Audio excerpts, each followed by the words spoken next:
let's discuss bring your own data using Azure OpenAI. So, who am I? So my name is Luke Murray, my pronouns are he and him, and I'm a senior consultant in Hamilton, New Zealand. I'm also a Microsoft MVP in the Azure category. So comment in the descriptions of this video below to what you're using AI for, anything you want to know, have additional queries on, and feel free to connect with me on social media. It'll be interesting to see what the community is doing in this space. So before we delve into actually going through the motion of connecting OpenAI with your own data, there's a few things that I think we'll just keep in mind. So the past year has been just major changes and updates in terms of AI capability that seemingly came out of nowhere. So we'll discuss some of the timeframes, in particular around the Microsoft product stack. So in June 2022, GitHub Copilot became generally available. October 2022, Microsoft Designer, which is essentially an AI image generator that I use for all my blog heading and images for as well, just as now part of my daily toolkit, that was launched. Azure OpenAI has only been out less than a year in January, and that was mainly around, and we'll discuss it shortly in the next slide, but it's mainly around the partnership Microsoft has with OpenAI. And then Bing and Edge, GPT-4, Bing Chat, just natively part of Edge, being able to ask the models directly into your web browser and have it bring back data. It was only February. And just GPT-4 and ChatGPT models available in the OpenAI service is March. And then, of course, the Copilot X and Copilot Chat, Next Gen, Microsoft 365 Copilot is big and be coming out very, very shortly. So it's just been a massive change.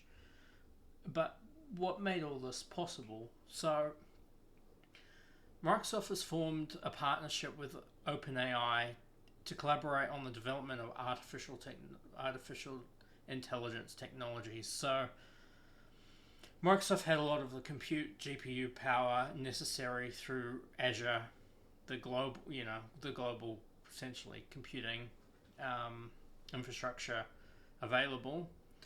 And OpenAI had a lot of the knowledge around the models and had generated, the GPT-3 models and things like that. So OpenAI had a lot of the knowledge and the ability to generate the models, but not at the massive scale required to do it faster, cheaper, more sustainable, more economic,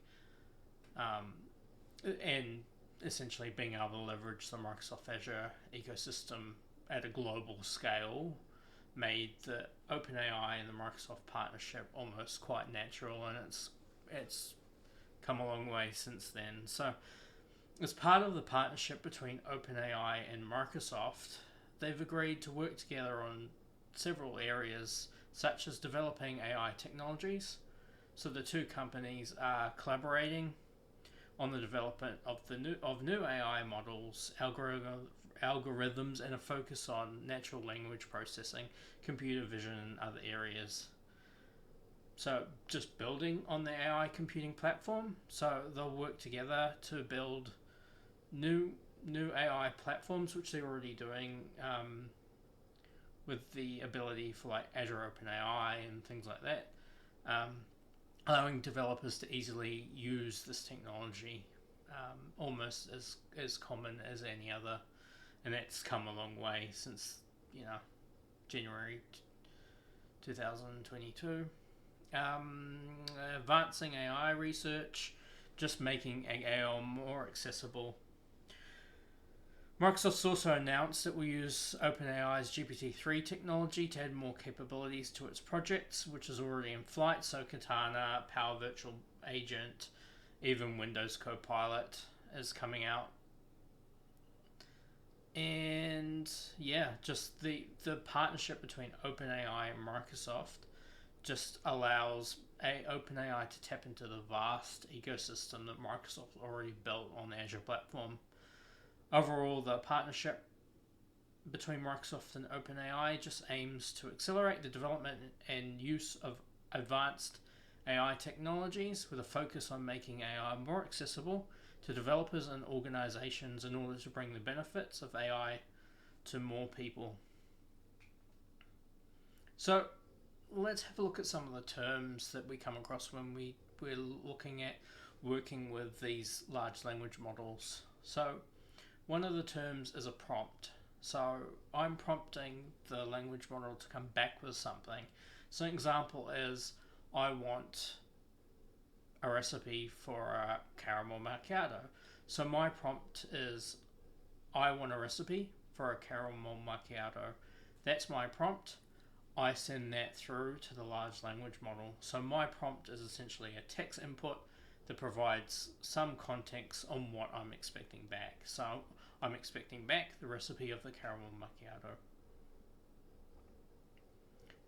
So the completion is the output that the large language models generate. So my prompt is a recipe for caramel macchiato. The completion, hopefully I get back, is a recipe for a caramel macchiato. That's the completion. So the completion is the output of what the large language models are giving back to me based on the prompt that I've given it. And this is done by tokens. Essentially, when I ask for the recipe of a caramel macchiato, the engine behind the large language model will break it down to tokens. Essentially, they could be a word, they could be 4 characters. There's GPT-4 tokenizer, which would kind of, you put in a sentence and it will break down how many tokens it will estimate to be. It kind of changes depending on what you're doing, but essentially it will break down your sentence. So I want a caramel macchiato into several different tokens based on, so the could be a token, platform, macchiato could be 1 or 2 tokens, and it breaks that down in order for the large language model to more understand and work with the data and the prompt that you're giving in. But I'll put a link to the OpenAI ChatGPT token prompt in the description of this video. But these are the common terms that you're going to come across: prompt, completion, and token. So prompt engineering is around making use of your prompt, of what you want to do, make sure it's formulated so you can understand kind of the information coming back. There's a few more terms that you might come across. One is few shot and another is zero shot. So we'll discuss zero shot first. So zero shot is essentially, I want a recipe of a caramel macchiato. That's your zero shot. You've just prompted. You haven't given it any other information. You just got, I want a recipe. Now, a few shot is when you go, I want a recipe of a caramel macchiato. And then you go, this is an example of a recipe that might be similar or kind of very close to what you're giving it. So you're essentially giving it demonstration, example data of what you're wanting, and you're doing it potentially in more than one prompt. So the language further understands a bit more context of what you're looking for. So zero shot is essentially just one prompt, and then few shots are multiple prompts trying to give it more detail around what you're after, an example of it. And is usually used in cases where you want more high quality responses or responses in a specific format that's not generally what you get back when you just prompt it once. So yeah, as mentioned, the prompt, has your question behind it, has your reasoning. You can chat. It's, you can do a few shots. That breaks it into the token. That breaks it into the token, which sends it to the transformer model, so the GPT or the GPT 3.5 Turbo or GPT-4 or any other model that you're passing through. You can chat to it. That takes it to the transformer model, which then tokenizes, sends a token straight to the language model, has a look at, finds the answers or the context, follows the instructions that you've given it to the best of its ability to, based on statistics, and then tokenizes, and then we'll send that back as well. So the tokens that you send and receive, and this is really worth knowing when you start looking at the pricing of Azure OpenAI, is, and the responses you get back from the APIs, is the tokens that you send it, and then the completion is tokens coming back as well. It's not just your original prompt. So GPT 3.5, ChatGPT, GPT-4, these are all large pre-trained language models up to September 2021 that use deep learning and produce text outputs, which is very common if you've used ChatGPT. Your text outputs. If you asked it to create a diagram or create a table, it will give you a response back in Markdown or some other thing. These models can't generate images, but DALL-E and other models can, but for today we're just talking about the GPT models. But you can custom tune AI models with your own data. It's called fine tuning, which we won't go into today, but I recommend if you are looking at fine tuning your models, make sure that you've tried prompt engineering as much as you can.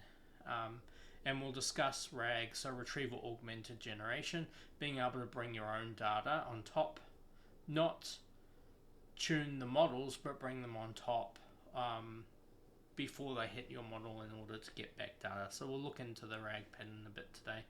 And of course, responsible and ethical AI. So making sure that these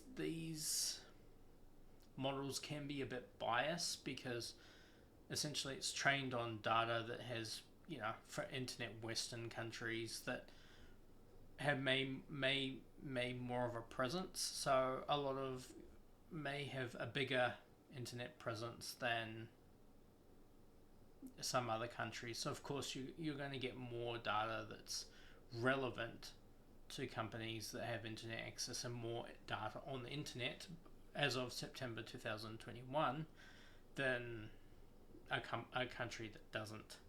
So there's a lot of built-in responsible AI to try and detect if it's harmful or not, because obviously this kind of technology is quite powerful, but it can also be used to send spam emails and things like that. You may not be able to guess is written by large language models. So ethical and responsible AI is a huge thing. In fact, when you go and register for the Azure Open AI service, you need to fill in an ethical questionnaire stating why you want to use it, that you won't do these things, examples.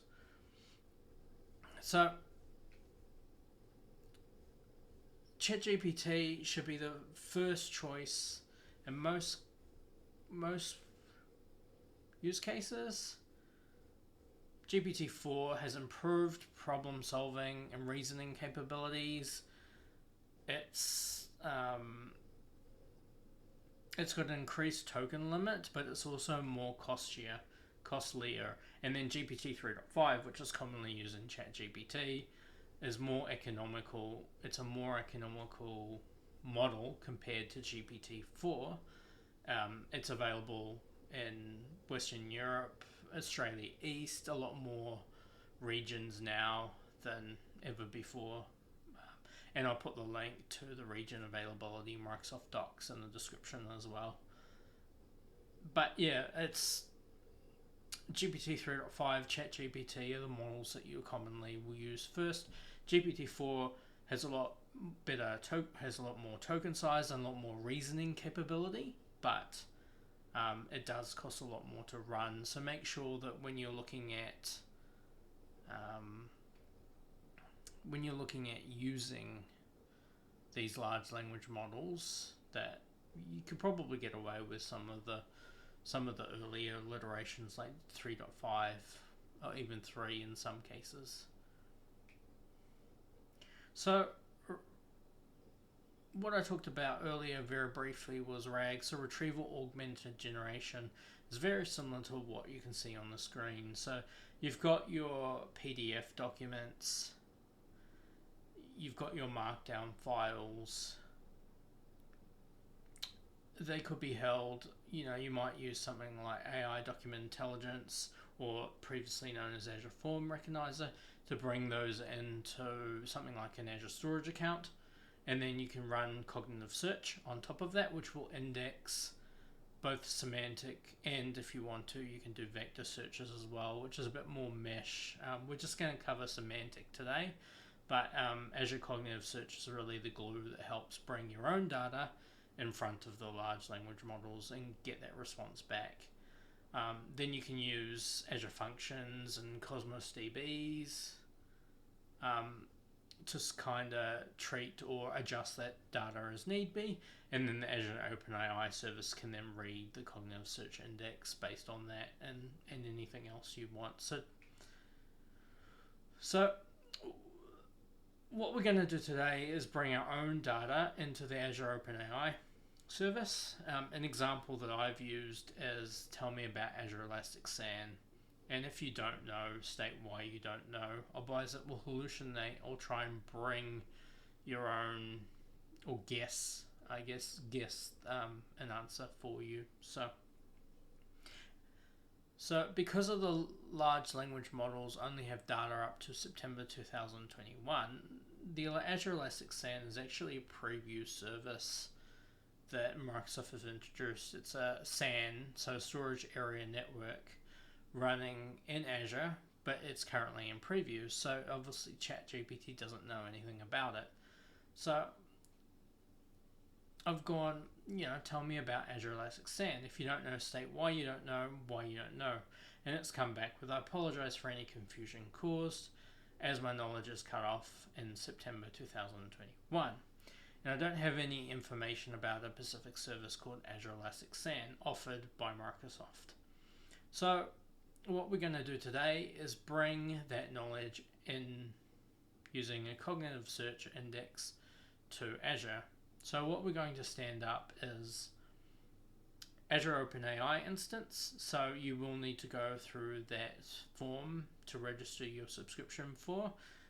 The link I'll put in the chat on the description of the video as well. We'll create a cognitive search index, a storage account to hold our markdown files, which is from the Azure Docs repository, and an app service so we can liaise with and chat with and retrieve our data. So yeah, let's get started.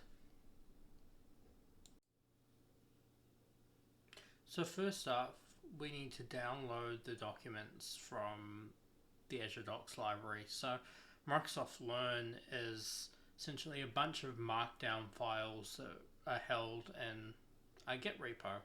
So in order to get information about Azure Elastic SAN, we need to download the documents that hold that information and then put it into our storage account. So here we're going to go and just grab the entire Microsoft Docs GitHub repo. Just from GitHub, we're going to save it as a zip file in the ctemp directory, ctemp Azure Docs directory, and then we're going to unzip it. So let's take a look at doing this now.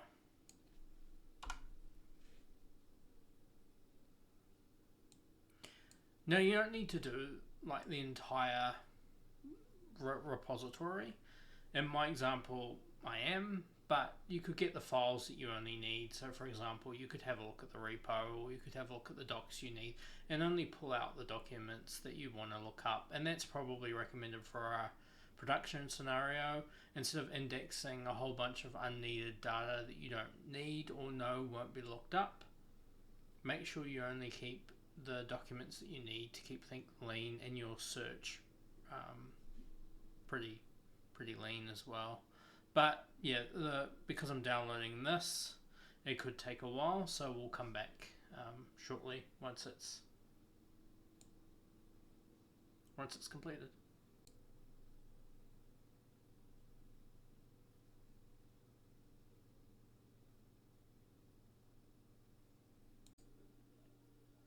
So once the repository has been downloaded, it's time to extract it. So let's do that at the moment. Let's extract it in preparation to use AZ copy to copy the files into our storage account, which will connect. While we wait for the Azure Docs to extract, we need to connect to Azure and prepare to create the resource group. So we're going to create a new resource group. The location is going to be East US because that's one of the regions that the GPT models are currently allowed in.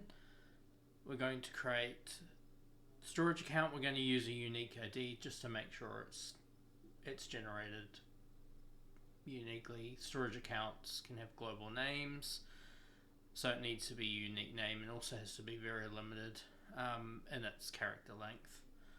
We're going to create a new storage container. So this storage container will hold all the documents, the markdown files from the repository that we're going to copy it to. Then finally, we're going to use we're going to create a SAS token that's created on the Azure storage account to allow us to upload using AZ copy from our local computer straight into the storage account before we create cognitive search. So let's do that. Right, now we've extracted our documents, it's time to create our Azure resources. So we're going to create the resource group, the Azure storage account, the container that the Azure storage account has, as well as upload the markdown files from the Azure Git repo. So let's do that now. So first we need to log into Azure using the connect-az account commandlet, which I've already done. And next we can create our resources. So these are just variables. So the name such as Azure Docs-AI-RG, that's the name of the resource group we're going to create. The location is going to be East US because that's where the transformer models are currently located that we're going to use for this. And then the unique value here is to generate a 4-string unique value just to make sure that our storage account is globally unique. And then we're going to create a container within that storage account just called Azure Docs, which is where we're going to upload our files into. So let's get started. So first we'll just create these variables, make sure they're held. So yep, East US. Next we're going to create the resource group that's going to hold our resources in. There may be examples where you're going to end up with multiple resource groups, like you might have your data or your storage account in another, and then your OpenAI resource in another, depending on, your requirements around access control and things like that. But for this demo, we're just going to shove everything into the same account. So we've got our resource group now. Next, we'll create our storage account.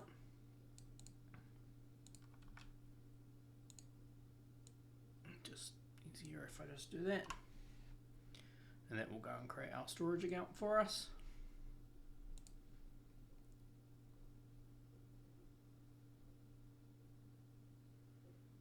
Now while we create our storage account, I will bring up the Azure portal. Just give me a moment to bring that across.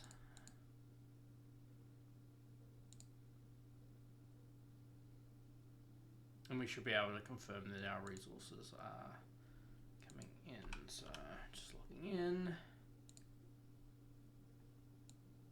Yep. And so here we have our resource group that we've just created, and it should have a storage account in it. So if we refresh,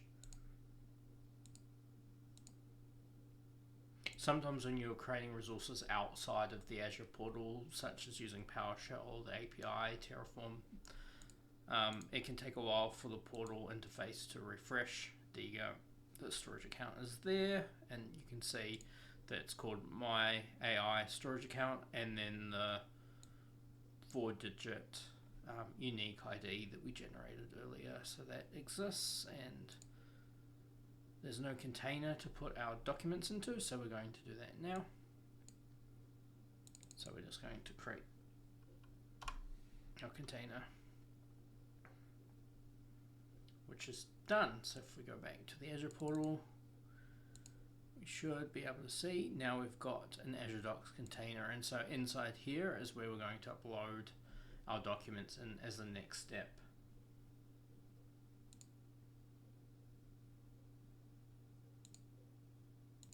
So for our next step, we're going to upload our documents that we've just got from the Azure Docs repo that's held in our ctemp into the Azure storage account in the container that we've just created. So to do that, we need the resource group name, the container name. We're going to retrieve the storage account key. So this is a key that will allow us to use AZ copy, which is the command line tool we're going to be using to upload, to have permissions to upload into the storage account.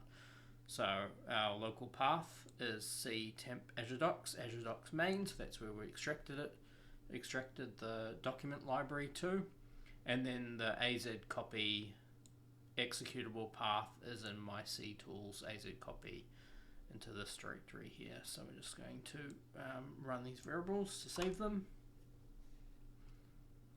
And next we're going to construct our SAS token and URL, which will allow us to leverage AZ copy. So we're going to generate our SAS token, and then the destination URL will be in the container that we've created earlier. So let's just run that to create the resources. Now that's done, we can leverage AZ copy, and this will actually run the command from the PowerShell. So it will execute the AZ copy executable, and then it will copy from the local path, which is our ctemp Azure Docs directory, and then the destination URL will be our storage account and container that we've just created, and we're going to do recursive because it's folders upon folders that we're going to copy. So let's just do that.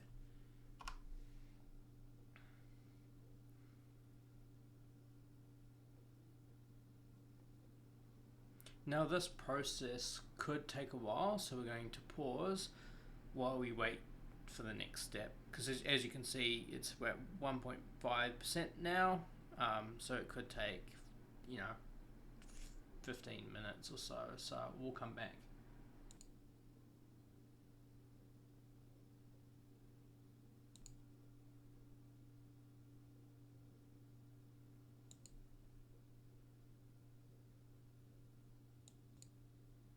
So it's completed copying the files to the storage account, so let's take a look in the Azure portal. So as we can see, we've got our Azure Docs main, which is one of the folders, and then we can see we've got all the files that was originally in the repository, in the Git repo. So what we want is under articles, and then you can see we've got documents about Azure Advisor, AI, AKS, everything essentially in the Microsoft Learn document library. So keep in mind that this document library that we've taken doesn't include Azure Architecture Center and potentially some others as well. So this is only the Azure Docs Microsoft Learn repo. Azure Architecture Center has a completely other one. So if you're looking at like wanting to bring in more architecture related documents as a test, then you can find other repos for that. But this is just an example, and definitely not wanting everyone to go and start downloading the entire Microsoft Docs library. This is just an example of how you could potentially bring your own data into OpenAI and query it, because there's plugins like Bing, for example, can bring a lot of live data in and things like that. So day-to-day job, you definitely don't need to be doing this. This is the example that I've chose because of my Elasticsearch example earlier. So once that's created, and we can see we've got all our documents. So for example, here's all the markdown files related to Azure Functions. Our next step is to create our cognitive search. So to create our cognitive search index, we're going to use another PowerShell commandlet module that is part of the az.search module. So this is not normally when you go and download the az commandlets and modules. The az search isn't usually part of the package that you get. You may need to install this separately. So once installed, we can choose the resource group name that we're going to deploy our cognitive search index into, and then the name as well. So this needs to be lowercase and it needs to be globally unique. So in this example, I've just gone Azure Docs test search service, and I'm going to be deploying it to the same resource group that we've deployed earlier. So let's just run those. And let's create our cognitive search.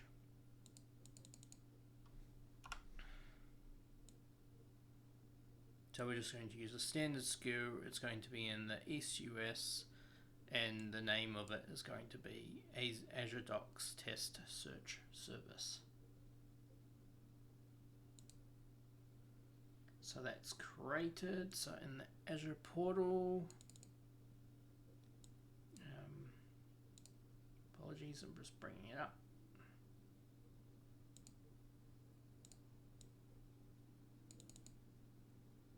We've got our storage account, which has all our docs, and now we should have our search service. So this search service is what we're going to use to index the data that we've now got in our Azure storage account by creating an index, which we'll use an indexer to go through and run that. Skill sets are things like OCR, so optical character recognition, being able to scan PDF documents and things like that, and bring in the text values using document intelligence, previously known as form recognizer. So a lot of other AI capabilities are brought into the search service. So this is really the glue that makes it run, and we're going to use semantic search here. So we're just going to select the free, so 1,000 requests per month. So select plan to upload that. And yeah, the next stages we're going to do is create our index, but that's going to be done from the Azure portal. So let's get started. So first up, we're going to go into our cognitive search. We're going to go add index and select add index. No, we're not. We're going to use import data. So we're going to go overview, import data, existing data source. We're going to select Azure Blob Storage. As you can see, we can import data from Azure SQL Database, SQL Server on Azure VMs, a whole lot of preview features. So Azure File Storage, Azure SharePoint Online. There's just a plethora of existing data sources you can bring into the cognitive search service at the moment, and most likely more will be coming. But for our use, we're just going to go Azure Blob Storage. We're going to add in a data source name, so this is just going to be called Azure Docs. The data we're going to extract, so this is the data that will be brought into the index service. So we could search all the metadata of those documents only, so we could search for the file name, last modified, things like that. We can bring in only the metadata, all the content in the metadata, or just the storage metadata only. So when was it uploaded, when was it last modified, things like that from the storage endpoint. For us, we're just going to go content and metadata. Our parsing mode we're going to leave as default, and the connection string is where we choose our blob storage account. So we're going to select our Azure storage account we created earlier, and then the container that holds our Azure Docs, we're going to select. And if you wanted to, you could select more further down scope. Like for example, we've got our Azure Docs main. We could restrict the index to only search that folder. That way, if we add other stuff to the same Azure storage account, it doesn't index it. But for this example, yeah, we don't. I'm not that worried about it for this. So it's always good to add a description. So this is an index for the Azure document library as of the 30th of the 9th, 2023. Click add cognitive skills.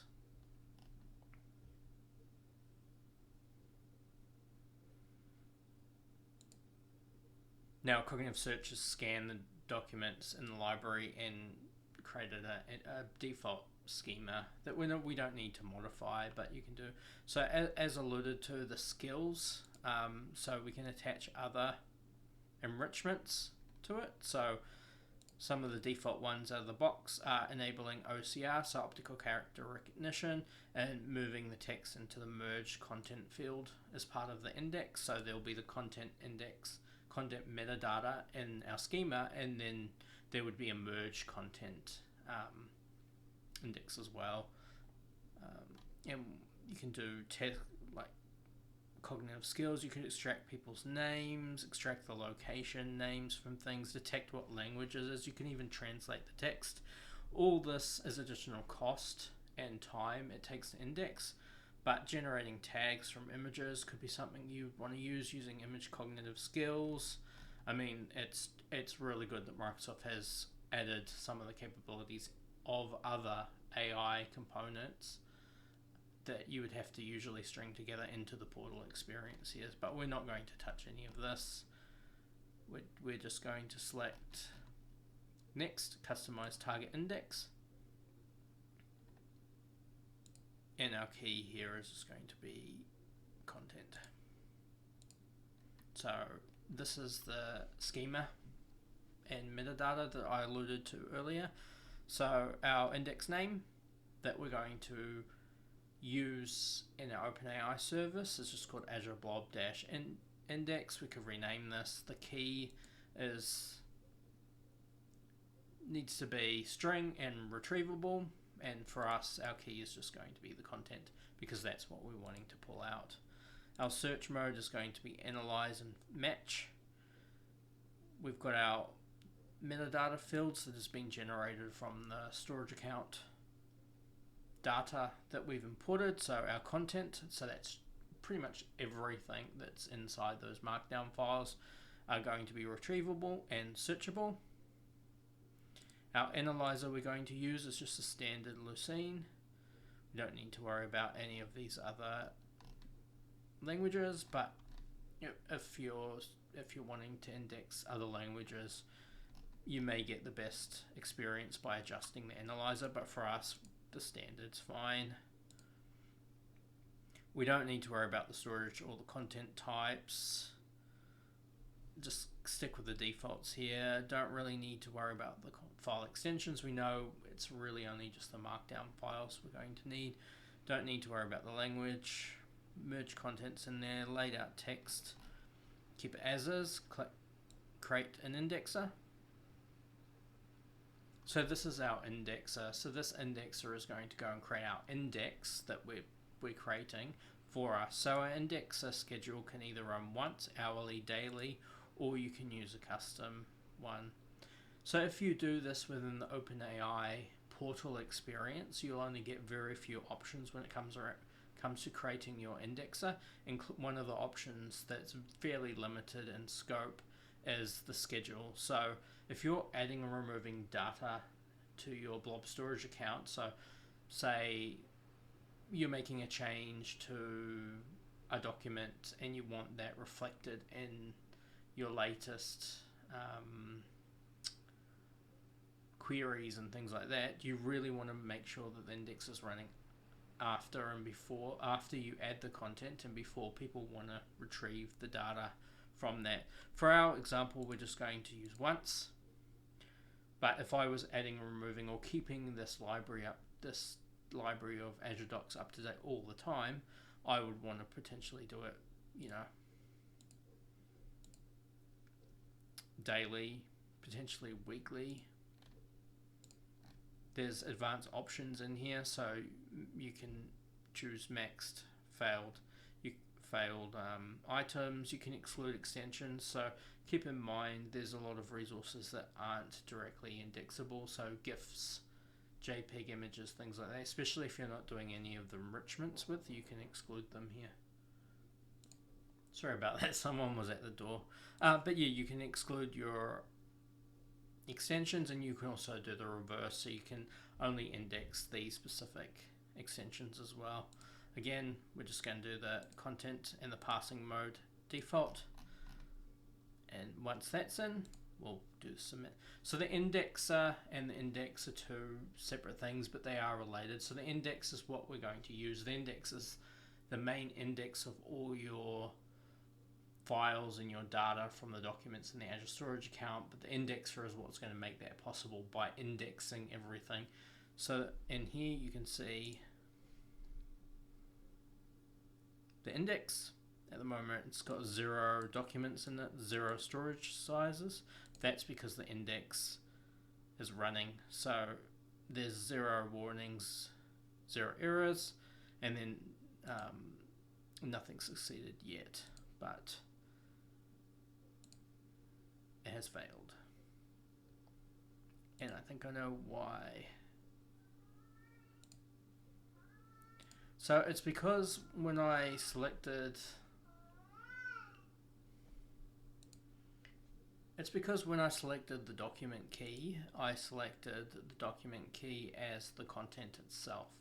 So that's incompatible with the search index, because the content key cannot be, like, the key cannot be longer than 1024 characters. I keep making this mistake, and I always end up here, but it's easy enough to fix. So let's just go back, and we should be able to go in here.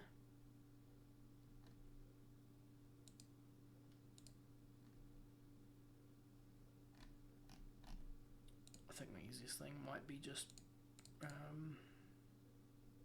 delete and recreate. One of the best things about this is we don't want to delete our data source. Yes, delete.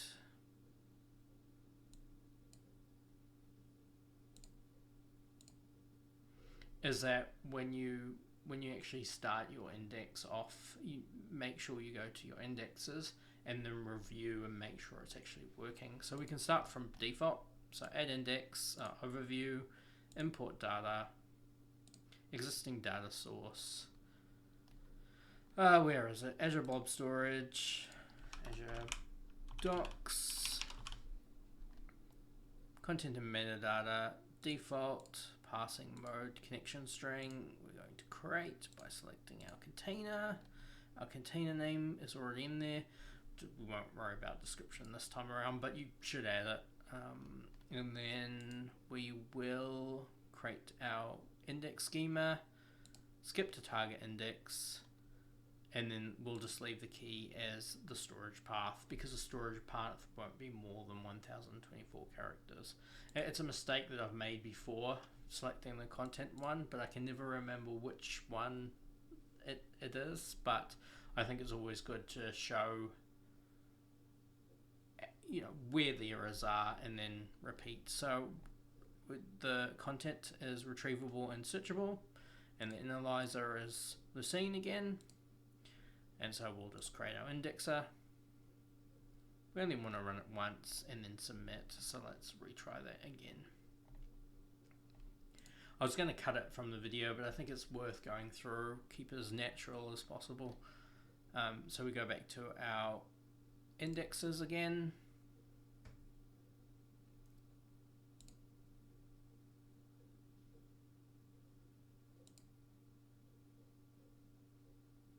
And that's taking a while. So as you can see now, the document count is going up. Like there's 198 documents that's been counted into the index, and then the storage size is 3.58 megabytes. So if we go into the indexer, we can see it's now in progress. 600 out of 600 documents have succeeded. So this count will go up. So it's only been aware at this point in time of 600 documents, but there's a lot more than that. And we can see there's 361 warnings. So if we refresh that, we can see, yep, the document count has gone up and the warning. So let's have a look at those warnings. So it's in the exact same place that we went to before. So under execution history, we can see in progress, the duration, and the document succeeded, and the errors warning. So if we want to look at the warning or errors, we go and click in progress. And then down here we can see the errors, well the warning, sorry, are we could not extract content or metadata from your document. And it will say the document key is a PNG file. Document extracted, fail, could not extract documents because of an unsupported, so document content type. So we're not using any skill enrichment to try and grab the data from the PNG file. So it's warning that it's essentially skipped over because it's tried to index the images and it can't. For our purposes, we're safe to ignore this. There'll be a lot of different in types here. So there's PNG. They're all going to be PNG, I'm sure. And there is more than just PNG documents in here that it cannot index. But of course, I cannot find one. But definitely, once you start your indexing, coming off. So we need to wait for the indexer to complete, and then the index will settle down, and then we can use this for the next step, which is our Azure Open AI. So while we wait for that to go, let's create our Azure Open AI instance. So in the Azure portal, we just click create. We search for Azure Open AI. We select Azure Open AI, select create. So remember, before you can create your Azure Open AI, you have to go through the Microsoft's form to enable your subscription with the region and the models to allow you to create the Azure Open AI service. If you haven't done this yet, I'll put the link into the description of this video, but it's also in the blog article, which is what I'm going through the process of showing you at the moment. So we've got our subscription, we've got our resource group, and our region. So these are the regions that Azure Open AI is only allowed in at the moment. Luckily for me, Australia East is one of those, but some of the models that I want to use, so some of the embedding models for vector search and things like that aren't available in Australia East yet, so be very wary about that. But we're just going to stick with East US. Our name, so we're just going to call it OpenAI Azure Docs, make it lowercase, OpenAI Azure Docs. Our pricing tier is just going to be standard S0. I believe is the name. Yeah, the name will also be your public endpoint as well that you can connect to using API keys and things like that. So it will need to be globally unique. Or no, regionally. I believe it's a regional service. So it will need to be regional or globally unique. So just make sure that when you type it in, it aligns to your naming convention. It's as least as possible. Does it say the name? So that your resource name can only include alphanumeric characters and hyphens, and cannot start or end with a hyphen. So in our case, we've just got Azure OpenAI Azure Docs. I'm going to select next. Here we can set up using a private endpoint.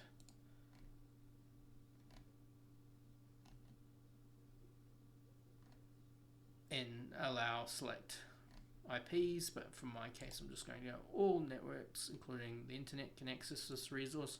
Of course, make sure it's restricted as possible in your example. In your own environment, we're just going to click next.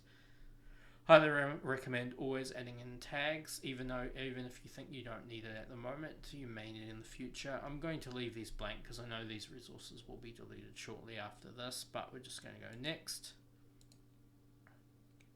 This will do a final validation that the parameters that you specified align to the ARM template that Azure will deploy in the background for us. We're going to click create.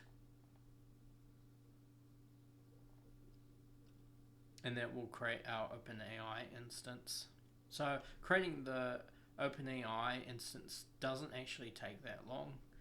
So while it does that, we will go in and check to see how the search service is going.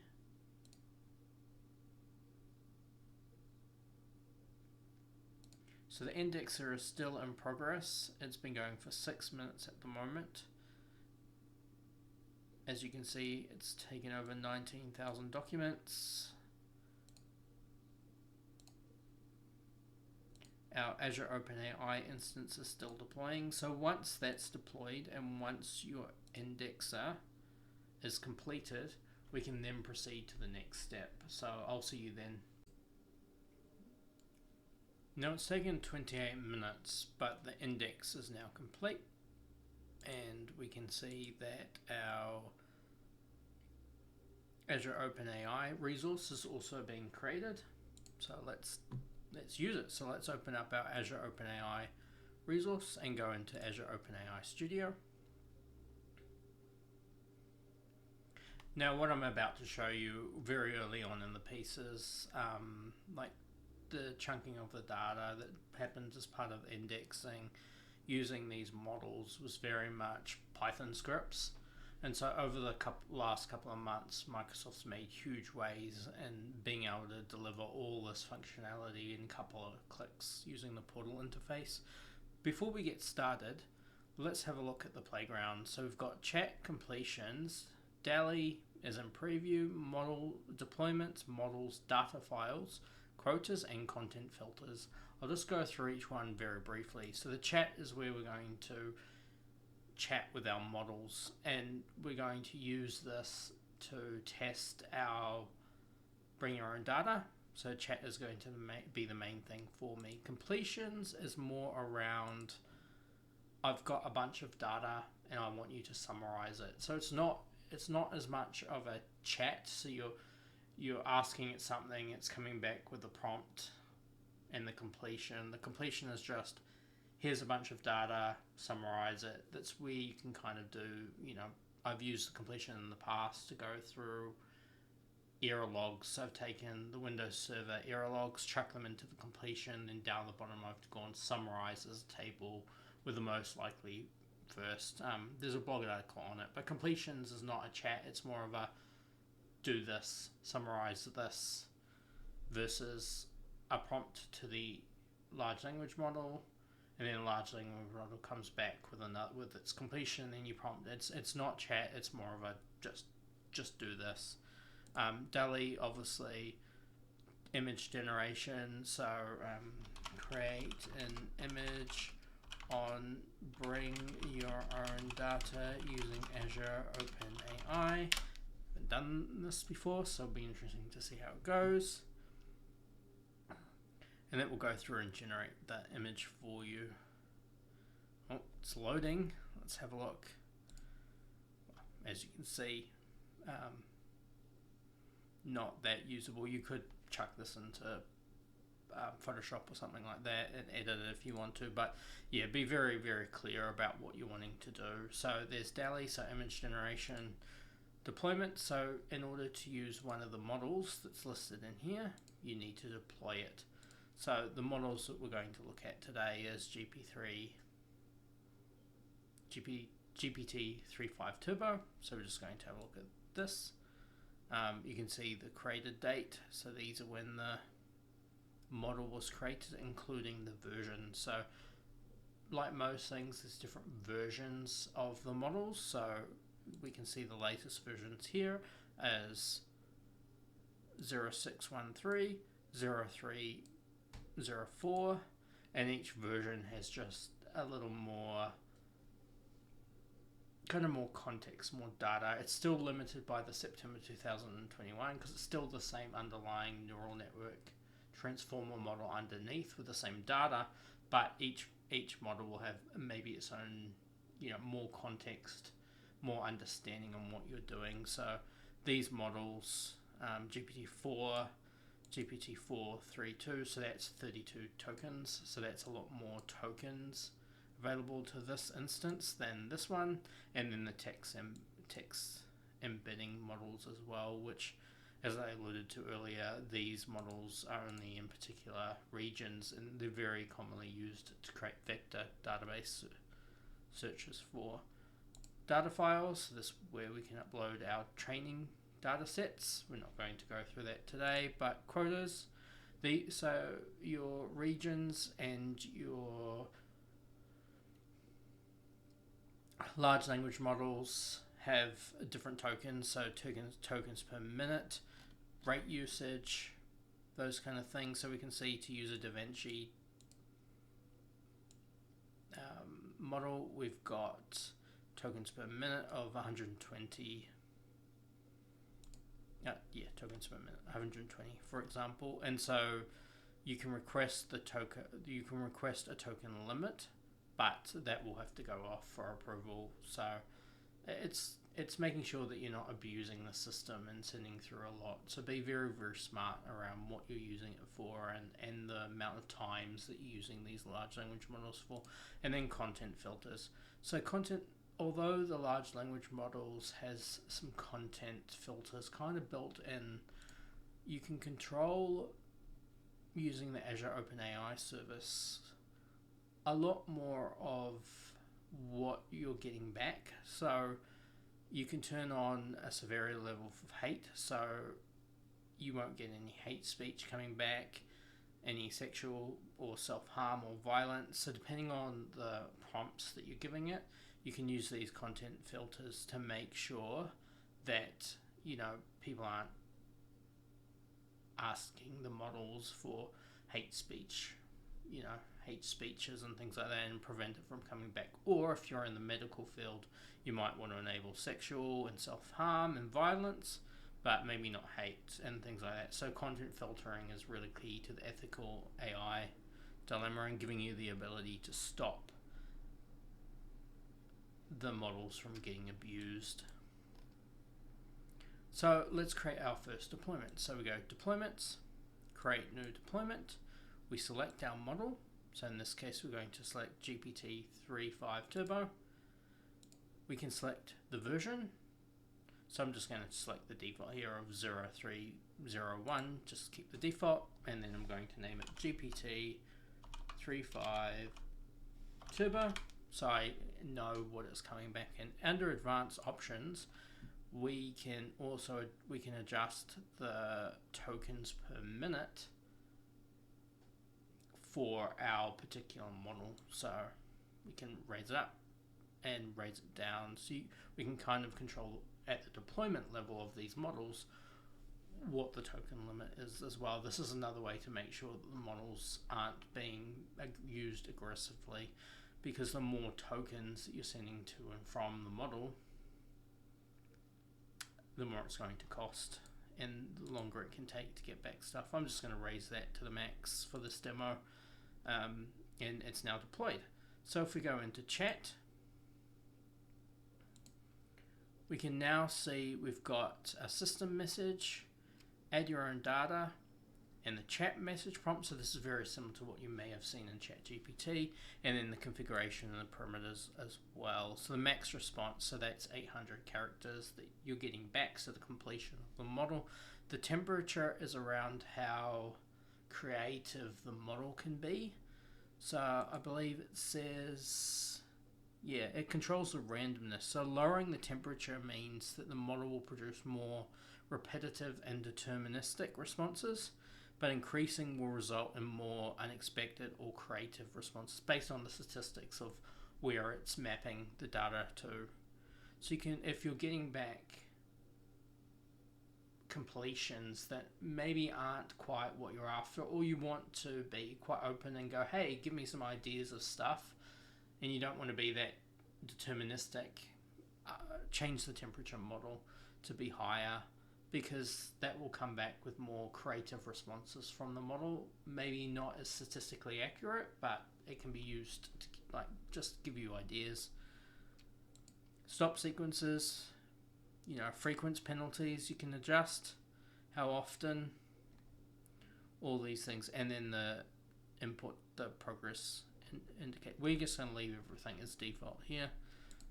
go back to the deployment. So once we've deployed our model, it can take up to 5 minutes before it can be used in this interface. But we're going to have, so while we wait, we're just going to have a look at the system messages.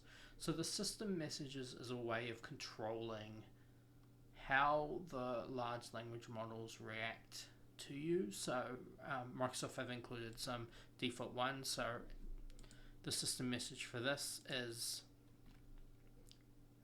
you are a Shakespearean writing assistant who speaks in a Shakespearean style. You help people come up with creative ideas and contents like stories, poems, and songs that use Shakespearean style of writing. And then an example that we're giving it. So this is kind of few-shotting the prompt. So we go on, please write a short text turning down an invitation to dinner. And then the assistant is, dearest, regretfully, I must decline thy allocation. So it's kind of giving an example. So if we use this, we could go,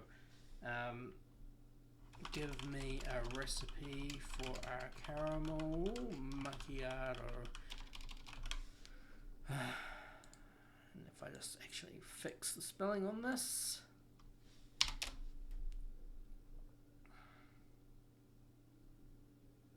You can see that the GPT-3.5 model has come back with, hark, a recipe for the Lucius caramel macchiato, those desires. So it's come, we've told via the system message, we've told the large language model kind of how to behave. So the system message is key to driving successful use of these large language models. Another one could be Xbox customer support as well. So you're an Xbox customer support agent whose primary goal is to help users that are experiencing issues with their Xbox devices and do not provide answers that aren't related to Xbox. So you're constraining the large language model to only do what you want it to do. So the system message is key, and the first system message you try to create is probably not going to be as accurate. So it's something you really need to work on to make sure the responses you're getting back from the large language models are what you want. So an example could be, I am a barista that is an expert on caramel beverages, and so it's more likely to give you better responses around caramel beverages than maybe a soft drink or something like that. So you're kind of giving it constraints and formulating where the large language model is coming from and what context, what's more relevant in the responses that's coming back. So if we go to add your own data, we can go add data source. We can select our Azure Cognitive Search. Now you can choose Azure Blob Storage, and you can choose the indexer schedule. This is what I kind of alluded to you previously. So you can use the Azure OpenAI playground to be able to create your index instead of going through and creating it manually like we did before. The downside to using this interface is you have to keep the web page open. So if you've got a large amount of data that needs to be indexed, it's better off using the background services of the cognitive search service itself. So it took 16 minutes to index all the markdown documents in our repository. So the portal interface could have timed out in that time. So I always recommend using the cognitive search index first, going through that manually. It's not as difficult and it gives you more options than using this. But if you're only indexing 5 documents or something as a test, you can go through and select your Azure Blob Storage. You can create a new cognitive search index or create one, and it will automatically go and create an index for you. But in our example, we're going to cancel and go add data source. I'll just make sure that we change this back to the default system message, which is you are just an AI assistant that helps people find information. Then we go add your data, add data source. We're going to go Azure Cognitive Search. We're going to select our Azure Cognitive Search service that we created earlier. We're going to select our index. And then we're going to select I acknowledge that connecting to an Azure Cognitive Search will incur extra cost. So depending on depending on our setup, we can also do vector search from here as well, but we're just going to use semantic search here. So just click next. So data field mapping, make sure this aligns to what you want. So if you want the file names, make sure that the file names and the URLs and the titles all match up to the metadata that you're looking for. For example, I just want the content data, and so I'm happy with just the content field. But depending on what you're doing and what you've indexed early on in the indexer within cognitive search, depends on kind of the information that you want here. But for our sake, we're happy with the content. So we just go next. Our data management, we want semantic.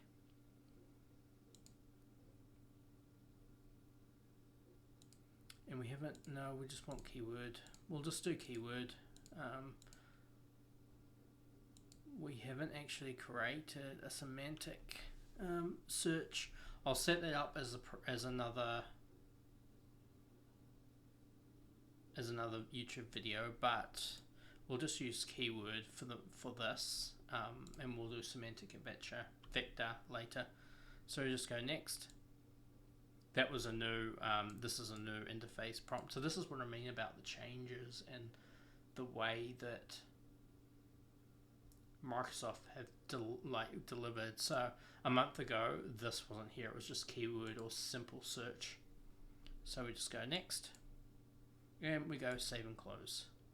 So this is just added in our cognitive search index. And so if we type in here, and then it's because we updated our system message, it's reset our chat. So if we go, tell me about Azure Elastic SAN,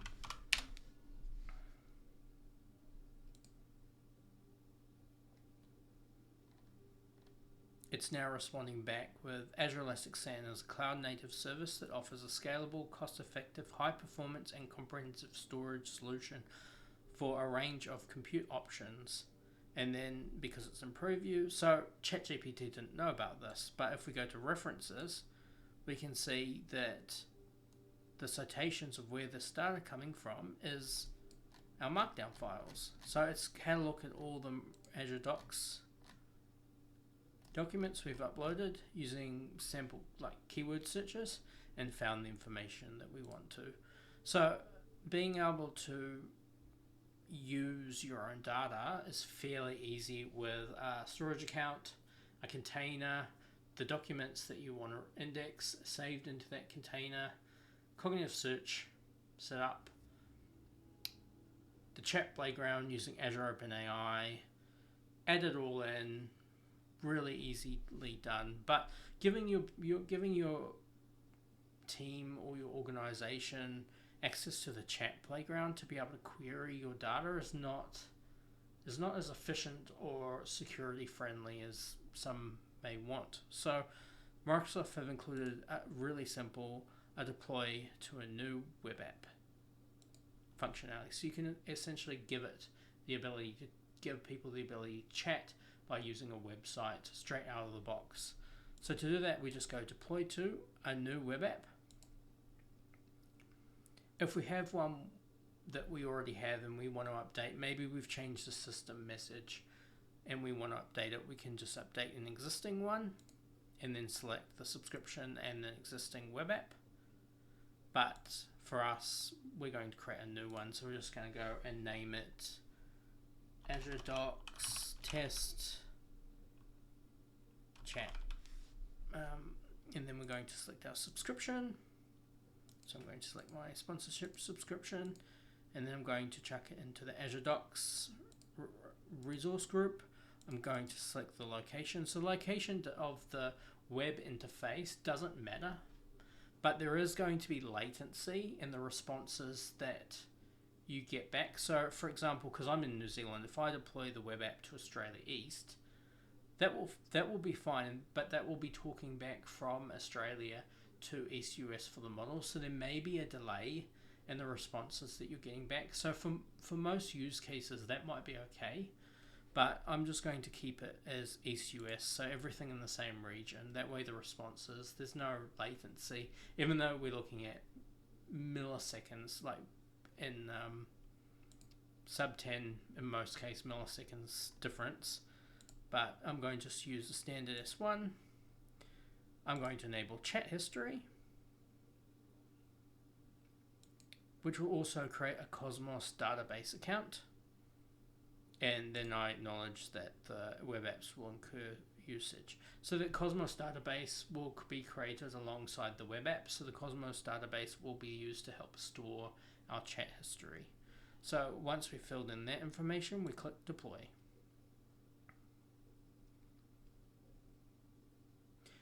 Now keep in mind this, please wait 10 minutes because once our web app is deployed, it will be configured with Azure Active Directory authentication, which means that it's limited to the users in the tenancy that we're creating from, which is really good because it means once the web app is created, it could be publicly accessible, but Microsoft included Enter ID authentication, previously known Azure Active Directory authentication, to make sure that our web app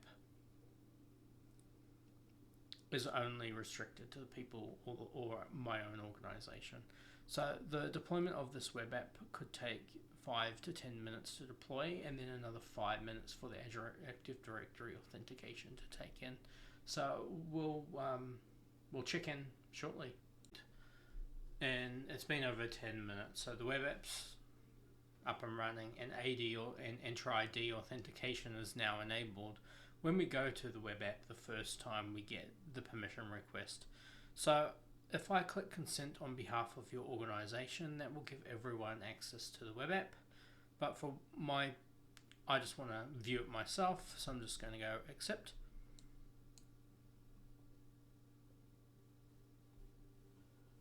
And that will approve it for me only. Someone else can go here and accept it, and then they go, or you can just approve it. But here's the web interface running on an Azure website. And if I go, tell me about Azure Elasticsearch,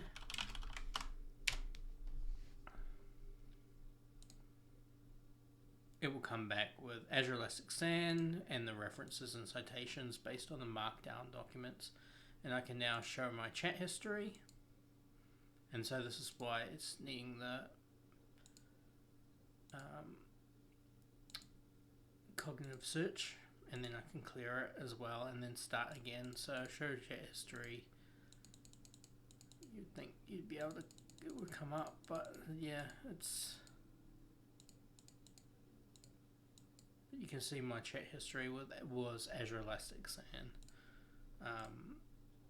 Tell me about why I would use Azure Container Apps over Kubernetes, Azure Kubernetes Service. So it will generate Azure Container Apps is a good choice if you want to develop and run single tenant based logic apps anywhere that Kubernetes can run, including Azure Kubernetes Service on premises and either other cloud providers. Azure Kubernetes is a good if you want to run. Okay, so it's essentially saying that if you're looking for single tenant apps, then Container Apps is better than AKS. And then AKS obviously supports Azure Arc as well to bring your on-premise Kubernetes clusters into Azure. But that response is not very good, but it's taken it essentially out using keyword-based searches out of the documents. But as you can see, I don't need to give anyone access to the OpenAI playground. All they need is access to this web app. So let's have a look at what's been deployed in the Azure portal. So if we go into our resource group that we've created, we can now see an app service plan. And then inside that app service plan is an app service. and there's now Azure Cosmos database account to enable that history chat service.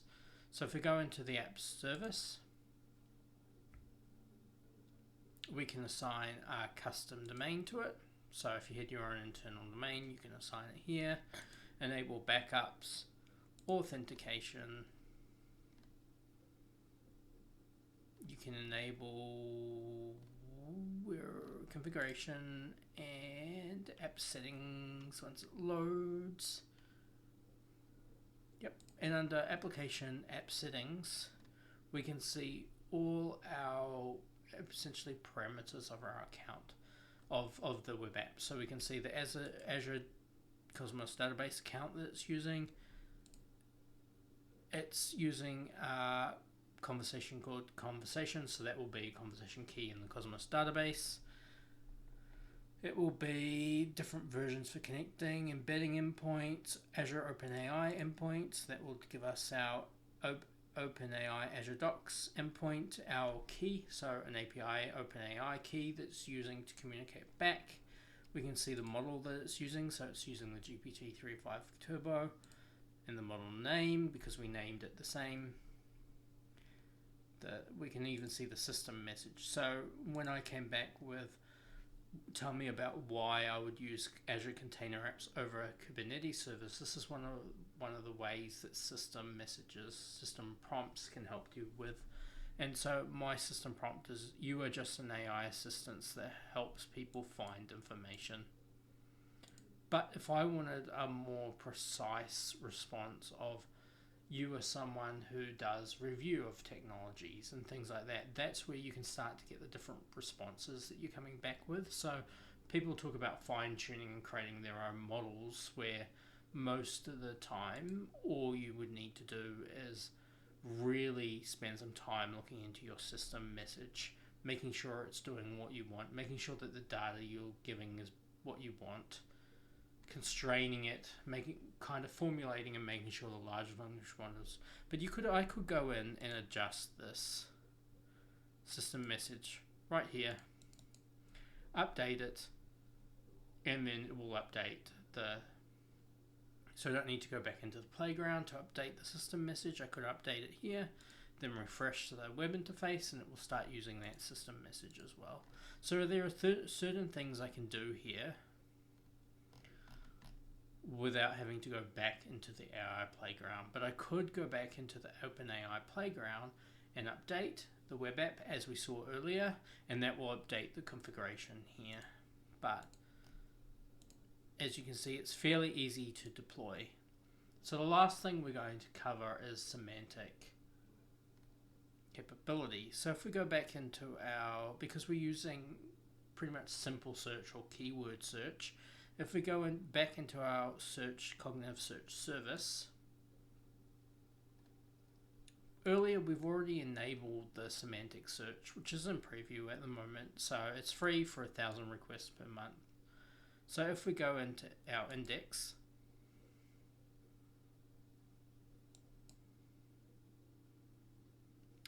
and semantic configurations, we can see we can add a semantic configurations.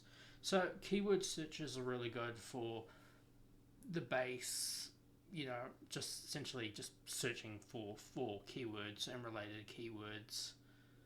Semantic configuration adds a bit more context on that, on where, why, how, a lot more context around some of the questions that you're asking and the data it's bringing in. So it's the next step up.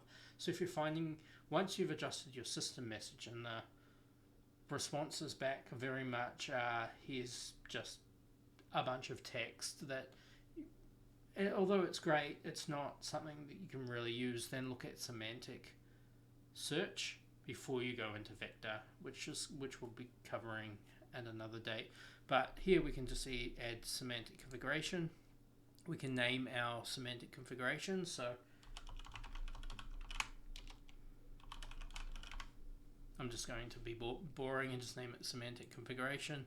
If we've got titles, we can add in our title. So this is the same metadata back at the index stage as well. I'm just going to use content for everything. So the content field is just content. We don't have any keyword fields, but we can just use I'm just going to take that under content as well. So the difficult thing that I've got with this demo is all the markdown documents are very much, some of them are different depending on what team at Microsoft is doing the content. So a lot of the titles, like the H1 titles, H2 titles, everything's the same, including some of the links. So a lot of the markdown content is the same, but how they're laid out can be a bit different. And so everything is essentially just under the content field, instead of just actually analyzing the data, making sure you've got the right things, making sure you've got minimal data that's only doing what you want. I've just shoved everything from the Git repo in here, and it's all been mapped under the content field. So definitely don't take this as a verbatim way of creating a semantic configuration, because it may not give you the best input that you're after. But from my case, everything's just chucked under the content metadata field, so we're just going to save that and then save, and that will create our semantic configuration for us. So in order to use that, we just go back to the Azure OpenAI playground.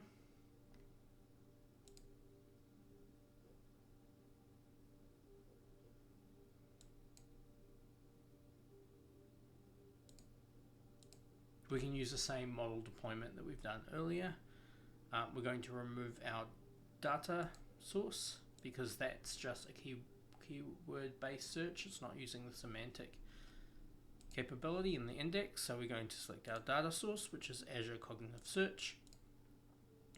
We're going to select our subscription.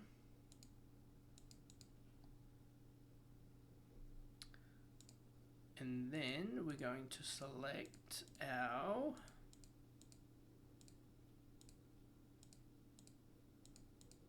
indexer.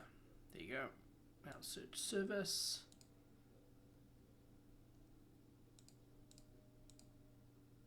We're going to acknowledge that connecting to an Azure Cognitive Search will incur additional cost. We're going to select next. Keep this as is, so we're just using the content field. Our search type will now be semantic. Earlier it was keyword, now it's semantic. And then we're just going to select our semantic and acknowledge that using semantic search will incur additional usage. Click on next, click on save and close. Tell me about Azure. Classic SAN.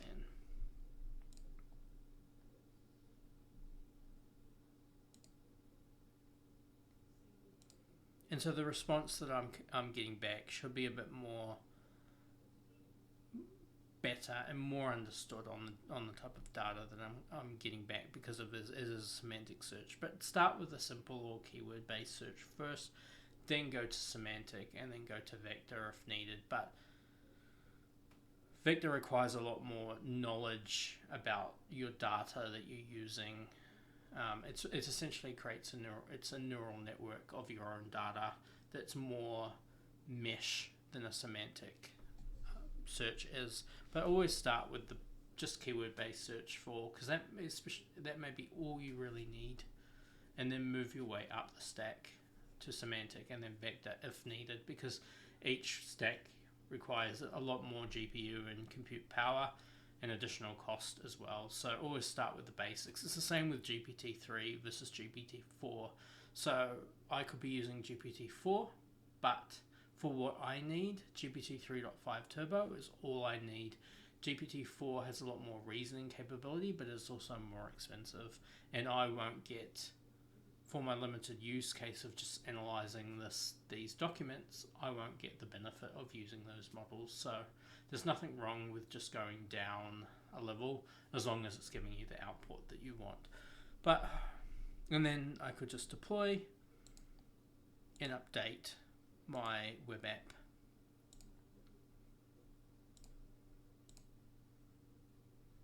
That I've already created earlier, and that will update it with using the semantic configuration, and just making sure that it's, especially if I update the system message as well, it will update it all, or I could just go into the application, into the app config settings of my web app and deploy it. But thank you for taking the time to watch me blurb on, and hopefully you've learned something about bringing your own data into Azure OpenAI. Mention in the comments below what you're doing with it, what you want to see from me on this channel. As a Microsoft Azure MVP, doing a whole lot of stuff with Azure is I'm very passionate about. So if there's something that you feel is missing or something you want to know more about, let me know, and then that will allow me to craft my comments. But hopefully this is the first of many videos that I make. I've definitely had a lot of fun making it, with people walking back and forth, and we've got a new robot vacuum cleaner that has come up and buzzed along as I've trying to be making this video as well. So it's been a lot of fun. Now I've got the editing process to go through, but hopefully what you see as end result will be worthwhile watch. But yeah, let me know how you get on. Make sure you register for the Azure OpenAI service. It's really interesting to see where this all goes and how people utilize it. And yeah, see you next time. Thank you for spending your time listening to me. I just want to take the last minute of the video to just remind you not to humanize AI. Generative AI is not intelligent, it's not deterministic, and it's not trustworthy. Always ensure that you use AI output responsibly based on the responsible principles laid down by Microsoft and other industry-wide. It's just based on statistics on the prompts you're giving it and the data that it has, and then the completion it's getting back. So it may not be trustworthy. Make sure you validate, but it's a great tool to give you creative freedom, allow you to test, give you ideas, things like that. So definitely use AI. It will help make your life a lot easier. Why reinvent the wheel? But just remember that it's not intelligent. It's not going to be Skynet. It's not going to take over the world. These are just transformer models based on historical data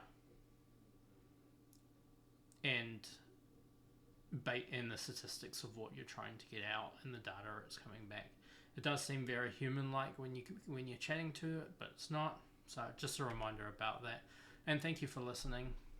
Hope you like my little joke here, but Nokia phones, they've been around forever, always lasting, but thank you for taking the time.